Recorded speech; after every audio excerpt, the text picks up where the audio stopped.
школа была средняя. Из разных, из Казахстана, с Алтая приезжали, интернат был. Потому что на казахском языке школа была. А таких на казахском языке в округе мало было. И все старались здесь, чтобы на казахском языке. А потом перевели школу на русский язык.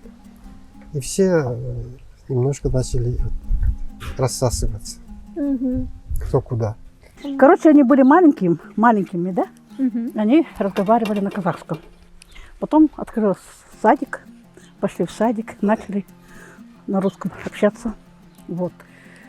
И вот. Ну, там, знаете, все на русском языке ведется. Обучение? Да. Учат их по-русски. Вот.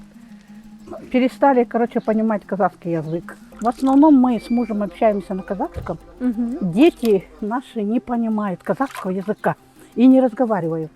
Вот. Когда они приезжают, иной раз бывает, я на казахском скажу, они мне говорят по-нормальному. Скажи по-нормальному. Это значит русский язык.